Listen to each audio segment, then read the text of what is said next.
¿Qué tienen en común un escritor argentino de 1906, Frankenstein, Black Mirror y algunos directores de empresas tecnológicas que desarrollan la inteligencia artificial?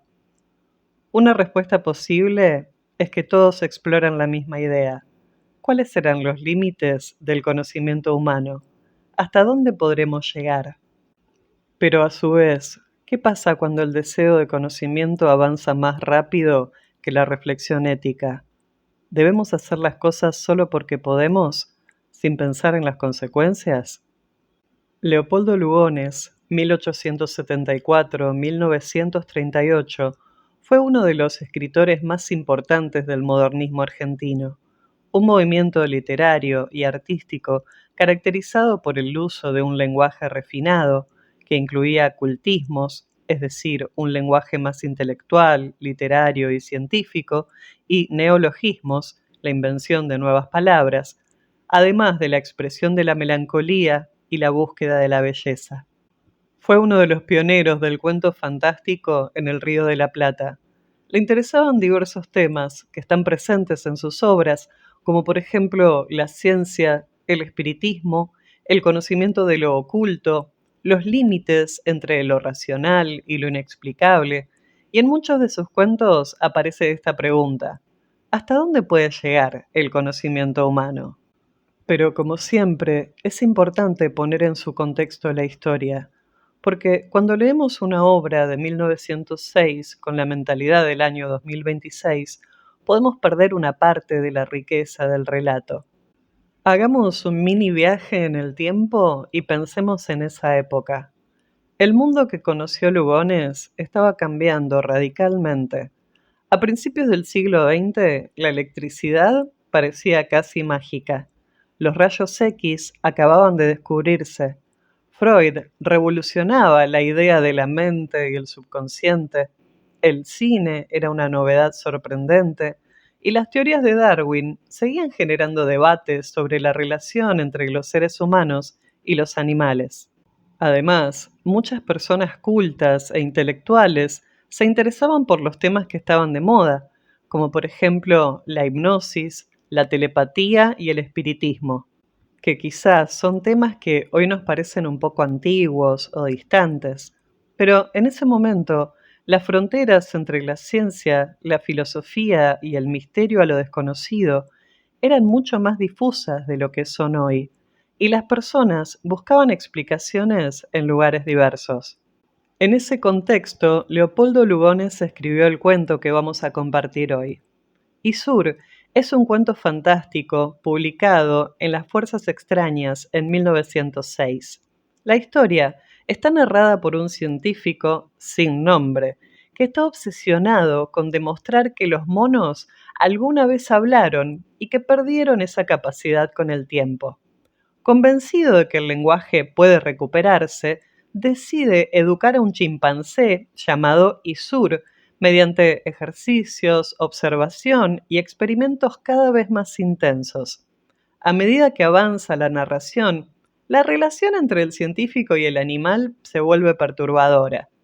El narrador parece perder progresivamente sus límites éticos, mientras que Isur comienza a mostrar signos ambiguos que el científico no consigue interpretar. El cuento mezcla la ciencia, la filosofía y la fantasía para plantear preguntas sobre la inteligencia, el lenguaje, la relación entre los humanos y los animales, además de cuestionarnos sobre qué es lo que nos hace humanos y los peligros de la obsesión por el conocimiento a toda costa. El final nos deja abierta una pregunta que se responderá de una u otra manera según la interpretación del lector. ¿Se tratará de un hecho verificable objetivo o del producto de sus propias obsesiones proyectadas? Habrá que leerlo para saberlo, porque el verdadero terror del cuento no viene de un monstruo, viene de una pregunta, la misma que se hizo el doctor Víctor Frankenstein, la serie Black Mirror y los directores de desarrollo de la inteligencia artificial. ¿Qué estamos dispuestos a hacer en nombre del conocimiento? Bienvenidos a nuestro canal Español en una nuez. Nos alegramos mucho de que estén aquí. Este es un espacio en el que compartimos cuentos, poemas y algunos relatos reales. Si les gusta nuestro contenido, suscríbanse por favor. Es gratis y nos ayuda a seguir creando y creciendo. Y si ya se suscribieron, muchas gracias por formar parte de nuestra comunidad. Isur, de Leopoldo Lugones. Compré el mono en el remate de un circo que había quebrado. La primera vez que se me ocurrió tentar la experiencia, a cuyo relato están dedicadas estas líneas, fue una tarde, leyendo no sé dónde, que los naturales de Java atribuían la falta de lenguaje articulado en los monos a la abstención, no a la incapacidad. No hablan, decía, para que no los hagan trabajar. Semejante idea, nada profunda al principio, acabó por preocuparme hasta convertirse en este postulado antropológico. Los monos fueron hombres que por una u otra razón dejaron de hablar. El hecho produjo la atrofia de sus órganos de fonación y de los centros cerebrales del lenguaje. Debilitó casi hasta suprimirla la relación entre unos y otros, fijando el idioma de la especie en el grito inarticulado, y el humano primitivo descendió a ser animal. Claro es que, si llegara a demostrarse esto, quedarían explicadas desde luego todas las anomalías que hacen del mono un ser tan singular. Pero esto no tendría sino una demostración posible: volver el mono al lenguaje. Entretanto, había corrido el mundo con el mío, vinculándolo cada vez más por medio de peripecias y aventuras. En Europa llamó la atención, y de haberlo querido, llego a darle la celebridad de un cónsul, pero mi seriedad de hombre de negocios mal se avenía con tales payasadas. Trabajado por mi idea fija del lenguaje de los monos, agoté toda la bibliografía concerniente al problema, sin ningún resultado apreciable. Sabía únicamente con entera seguridad que no hay ninguna razón científica para que el mono no hable. Esto llevaba 5 años de meditaciones. Isur, nombre cuyo origen nunca pude descubrir, pues lo ignoraba igualmente su anterior patrón, Isur era ciertamente un animal notable. La educación del circo, bien que reducida casi enteramente al mimetismo, había desarrollado mucho sus facultades, y esto era lo que me incitaba más a ensayar sobre él mi, en apariencia disparatada, teoría. Por otra parte, sábese que el chimpancé, y Sur lo era, es entre los monos el mejor provisto de cerebro y uno de los más dóciles, lo cual aumentaba mis probabilidades. Cada vez que lo veía avanzar en 2 pies, con las manos a la espalda para conservar el equilibrio, y su aspecto de marinero borracho, la convicción de su humanidad detenida se vigorizaba en mí. No hay, la verdad, razón alguna para que el mono no articule absolutamente. Su lenguaje natural, es decir, el conjunto de gritos con que se comunica a sus semejantes, es asaz variado. Su laringe, por más distinta que resulte de la humana, nunca lo es tanto como la del loro, que habla, sin embargo. Y en cuanto a su cerebro, fuera de la comparación con el de este último animal desvanece toda duda, basta recordar que el del idiota es también rudimentario, a pesar de lo cual hay cretinos que pronuncian algunas palabras. Por lo que hace a la circunvolución de Broca, depende, es claro, del desarrollo total del cerebro, fuera de que no está probado que ella sea fatalmente el sitio de localización del lenguaje. Si es el caso de localización mejor establecido en anatomía, los hechos contradictorios son desde luego incontestables. Felizmente, los monos tienen, entre sus muchas malas condiciones, el gusto por aprender, como lo demuestra su tendencia imitativa, la memoria feliz, la reflexión que llega hasta una profunda facultad de disimulo y la atención comparativamente más desarrollada que en el niño. Es, pues, un sujeto pedagógico de los más favorables. El mío era joven, además, y es sabido que la juventud constituye la época más intelectual del mono, parecido en esto al negro. La dificultad estribaba solamente en el método que se emplearía para comunicarle la palabra.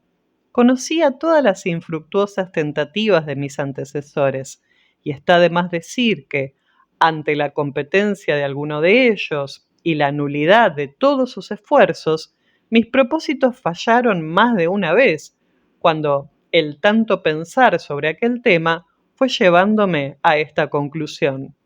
Lo primero consiste en desarrollar el aparato de fonación del mono. Así es, en efecto, como se procede con los sordomudos antes de llevarlos a la articulación. Y no bien hube reflexionado sobre esto cuando las analogías entre el sordomudo y el mono se agolparon en mi espíritu. Primero de todo, su extraordinaria movilidad mímica que compensa el lenguaje articulado, demostrando que, no por dejar de hablar, se deja de pensar, así haya disminución de esta facultad por la paralización de aquella. Después, otros caracteres más peculiares, por ser más específicos: la diligencia en el trabajo, la fidelidad, el coraje, aumentados hasta la certidumbre por estas dos condiciones cuya comunidad es verdaderamente reveladora: la facilidad para los ejercicios de equilibrio y la resistencia al marco. Decidí entonces empezar mi obra con una verdadera gimnasia de los labios y de la lengua de mi mono, tratándolo en esto como a un sordomudo. En lo restante me favorecería el oído para establecer comunicaciones directas de palabra sin necesidad de apelar al tacto. El lector verá que en esta parte prejuzgaba con demasiado optimismo. Felizmente, el chimpancé es de todos los grandes monos el que tiene labios más movibles, y en el caso particular, habiendo padecido Isur de anginas, sabía abrir la boca para que se la examinaran. La primera inspección confirmó en parte mis sospechas. La lengua permanecía en el fondo de su boca, como una masa inerte, sin otros movimientos que los de la deglución. La gimnasia produjo luego su efecto, pues a los 2 meses ya sabía sacar la lengua para burlar. Esta fue la primera relación que conoció entre el movimiento de su lengua y una idea, una relación perfectamente acorde con su naturaleza, por otra parte.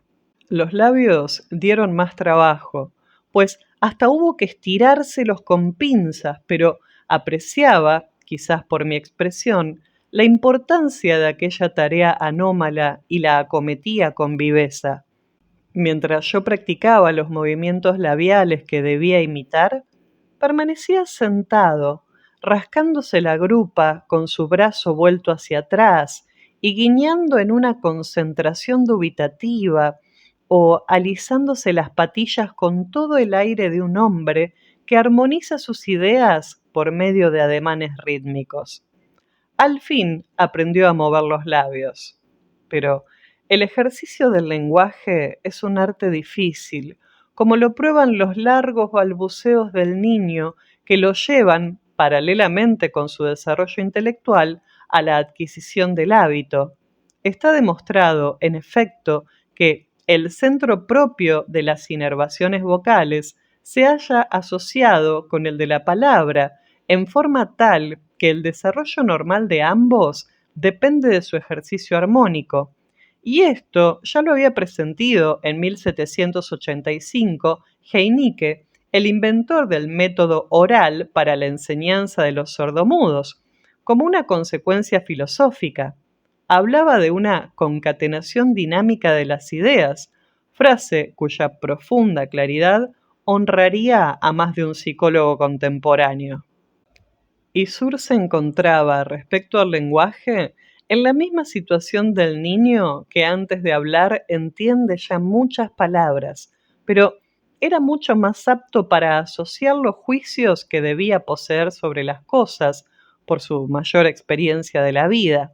Estos juicios, que no debían ser sólo de impresión, sino también inquisitivos y disquisitivos, a juzgar por el carácter diferencial que asumían, lo cual supone un raciocinio abstracto, le daban un grado superior de inteligencia muy favorable, por cierto, a mi propósito. Si mis teorías parecen demasiado audaces, basta con reflexionar que el silogismo, o sea, el argumento lógico fundamental, no es extraño a la mente de muchos animales, como que el silogismo es originariamente una comparación entre dos sensaciones, sino, ¿por qué los animales que conocen al hombre huyen de él y los que nunca le conocieron? Comencé entonces la educación fonética de Isur. Tratábase de enseñarle primero la palabra mecánica para llevarlo progresivamente a la palabra sensata. Poseyendo el mono la voz, es decir, llevando esto de ventaja al sordomudo, con más ciertas articulaciones rudimentarias, tratábase de enseñarle las modificaciones de aquella que constituyen los fonemas y su articulación, llamada por los maestros estática o dinámica, según se refiera a las vocales o a las consonantes. Dada la glotonería del mono, y siguiendo en esto un método empleado por Heinicke con los sordomudos, decidí asociar cada vocal con una golosina. A con papa, E con leche, I con vino, O con coco, U con azúcar, haciendo de modo que la vocal estuviese contenida en el nombre de la golosina, ora con dominio único y repetido, como en papa, coco, leche, ora reuniendo los dos acentos, tónico y prosódico, es decir, como fundamental, vino, azúcar. Todo anduvo bien mientras se trató de las vocales, o sea, los sonidos que se forman con la boca abierta. Isur los aprendió en 15 días, solo que, a veces, el aire contenido en sus abazones le daba una rotundidad de trueno. La U fue lo que más le costó pronunciar. Las consonantes me dieron un trabajo endemoniado, y a poco hube de comprender que nunca llegaría a pronunciar aquellas en cuya formación entran los dientes y las encías. Sus largos colmillos y sus abazones lo estorbaban enteramente. El vocabulario quedaba reducido entonces a 5 vocales: la B, la K, la M, la G, la F y la C, es decir, todas aquellas consonantes en cuya formación no intervienen sino el paladar y la lengua. Aunque para esto no me bastó el oído, hube de recurrir al tacto como un sordomudo, apoyando su mano en mi pecho y luego en el suyo para que sintiera las vibraciones del sonido. Y pasaron 3 años sin conseguir que formara palabra alguna. Tendía a dar a las cosas como nombre propio el de la letra cuyo sonido predominaba en ellas. Esto era todo. En el circo había aprendido a ladrar como los perros, sus compañeros de tarea, y cuando me veía desesperar ante las vanas tentativas para arrancarle la palabra, ladraba fuertemente como dándome todo lo que sabía. Pronunciaba aisladamente las vocales y consonantes, pero no podía asociarlas. Cuando más acertaba con una repetición de P's y M's. Por despacio que fuera, se había operado un gran cambio en su carácter. Tenía menos movilidad en las facciones, la mirada más profunda y adoptaba posturas meditativas. Había adquirido, por ejemplo, la costumbre de contemplar las estrellas. Su sensibilidad se desarrollaba igualmente. Íbasele notando una gran facilidad de lágrimas. Las lecciones continuaban con inquebrantable tesón, aunque sin mayor éxito. Aquello había llegado a convertirse en una obsesión dolorosa, y poco a poco sentíame inclinado a emplear la fuerza. Mi carácter iba agriándose con el fracaso hasta asumir una sorda animosidad contra Isur. Este se intelectualizaba más en el fondo de su mutismo rebelde y empezaba a convencerme de que nunca lo sacaría de allí, cuando supe de golpe que no hablaba porque no quería. El cocinero, horrorizado, vino a decirme una noche que había sorprendido al mono hablando verdaderas palabras. Estaba, según su narración, acurrucado junto a una higuera de la huerta, pero el terror le impedía recordar lo esencial de esto, es decir, las palabras. Solo creía retener dos, cama y pipa. Casi le doy de puntapiés por su imbecilidad. No necesito decir que pasé la noche poseído de una gran emoción, y lo que en 3 años no había cometido, el error que todo lo echó a perder, provino del enervamiento de aquel desvelo, tanto como de mi excesiva curiosidad. En vez de dejar que el mono llegara naturalmente a la manifestación del lenguaje, llaméle al día siguiente y procuré imponérsela por obediencia. No conseguí sino las P's y las M's con que me tenía harto, las guiñadas hipócritas y, Dios me perdone, una cierta vislumbre de ironía en la azogada ubicuidad de sus muecas. Me encolericé y sin consideración alguna le di de azotes. Lo único que logré fue su llanto y un silencio absoluto que excluía hasta los gemidos. A los 3 días cayó enfermo, en una especie de sombría demencia complicada, con síntomas de meningitis, sanguijuelas, afusiones frías, purgantes, revulsivos cutáneos, alcoholaturo de brionia, bromuro. Toda la terapéutica del espantoso mal le fue aplicada. Luché con desesperado brío a impulsos de un remordimiento y de un temor. Aquel, por creer a la bestia una víctima de mi crueldad.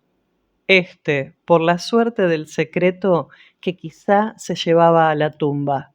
Mejoró al cabo de mucho tiempo, quedando, no obstante, tan débil que no podía moverse de su cama. La proximidad de la muerte habíalo ennoblecido y humanizado.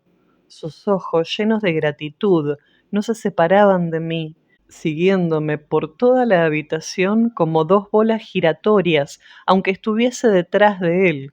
Su mano buscaba las mías en una intimidad de convalescencia. En mi gran soledad, iba adquiriendo rápidamente la importancia de una persona.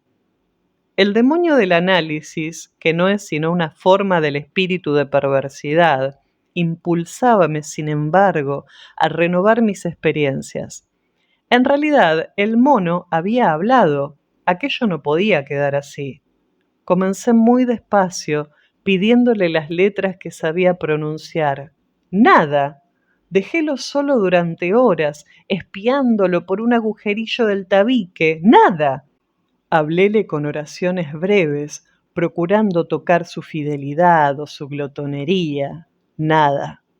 Cuando aquellas eran patéticas, los ojos se le hinchaban de llanto. Cuando le decía una frase habitual como el "yo soy tu amo", con que empezaba todas mis lecciones, o el "tú eres mi mono", con que completaba mi anterior afirmación, para llevar a un espíritu la certidumbre de una verdad total, él asentía, cerrando los párpados, pero no producía sonido, ni siquiera llegaba a mover los labios. Había vuelto a la gesticulación como único medio de comunicarse conmigo, y este detalle, unido a sus analogías con los sordomudos, hacía redoblar mis preocupaciones, pues nadie ignora la gran predisposición de estos últimos a las enfermedades mentales. Por momentos deseaba que se volviera loco, a ver si el delirio rompía al fin su silencio. Su convalecencia seguía estacionaria, la misma flacura, la misma tristeza. Era evidente que estaba enfermo de inteligencia y de dolor. Su unidad orgánica habíase roto al impulso de una cerebración anormal y, día más, día menos, aquel era caso perdido. Mas, a pesar de la mansedumbre que el progreso de la enfermedad aumentaba en él, su silencio, aquel desesperante silencio provocado por mi exasperación no cedía. Desde un oscuro fondo de tradición petrificada en instinto, la raza imponía su milenario mutismo al animal, fortaleciéndose de voluntad atávica en las raíces mismas de su ser.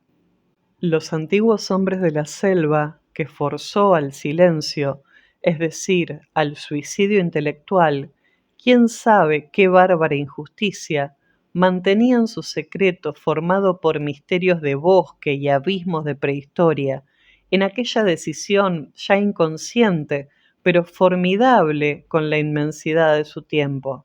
Infortunios del antropoide retrasado en la evolución cuya delantera tomaba el humano con un despotismo de sombría barbarie. Habían, sin duda, destronado a las grandes familias cuadrumanas del dominio arbóreo de sus primitivos edenes, raleando sus filas, cultivando sus hembras para organizar la esclavitud desde el propio vientre materno, hasta infundir a su impotencia de vencidas el acto de dignidad mortal que las llevaba a romper con el enemigo el vínculo superior también, pero infausto, de la palabra, refugiándose como salvación suprema en la noche de la animalidad. Y qué horrores, qué estupendas sevicias no habrían cometido los vencedores con la semibestia en trance de evolución, para que ésta, después de haber gustado el encanto intelectual que es el fruto paradisíaco de las Biblias, se resignara a aquella claudicación de su estirpe en la degradante igualdad de los inferiores, a aquel retroceso que cristalizaba por siempre su inteligencia en los gestos de un automatismo de acróbata, a aquella gran cobardía de la vida que encorvaría eternamente como en distintivo bestial sus espaldas de dominado, imprimiéndole ese melancólico azotamiento que permanece en el fondo de su caricatura. He aquí lo que, al borde mismo del éxito, había despertado mi mal humor en el fondo del limbo atávico. A través del millón de años, la palabra, con su conjuro, removía la antigua alma simiana, pero contra esa tentación que iba a violar las tinieblas de la animalidad protectora, la memoria ancestral, difundida en la especie bajo un instintivo horror, oponía también edad sobre edad como una muralla. Y Sur entró en agonía sin perder el conocimiento, una dulce agonía a ojos cerrados, con respiración débil, pulso vago, quietud absoluta, que sólo interrumpía para volver de cuando en cuando hacia mí, con una desgarradora expresión de eternidad, su cara de viejo mulato triste. Y la última noche, la tarde de su muerte, fue cuando ocurrió la cosa extraordinaria que me ha decidido a emprender esta narración. Habíame dormitado a su cabecera, vencido por el calor y la quietud del crepúsculo que empezaba, cuando sentí de pronto que me hacían por la muñeca. Desperté sobresaltado. El mono, con los ojos muy abiertos, se moría definitivamente aquella vez, y su expresión era tan humana que me infundió horror.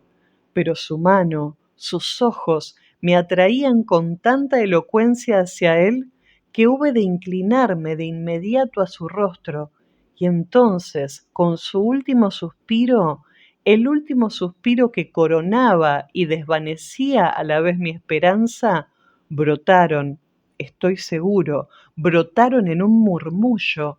¿Cómo explicar el tono de una voz que ha permanecido sin hablar 10.000 siglos? Estas palabras cuya humanidad reconciliaba las especies. Amo, agua, amo, mi amo. Eso es todo por hoy. Para terminar, queremos dejarles algunas preguntas. ¿Eso realmente podía hablar? ¿O fue la obsesión del científico que lo llevó a interpretar esos últimos sonidos como las palabras que quería escuchar. ¿Qué tecnologías actuales creen que podrían parecer primitivas o absurdas dentro de 120 años? Y por último, ¿seremos nosotros los ISUR de la historia en el 2146? Esperamos que les haya gustado el video y por favor, no olviden suscribirse al canal para recibir más contenido como este. Muchas gracias y hasta la próxima. Chao.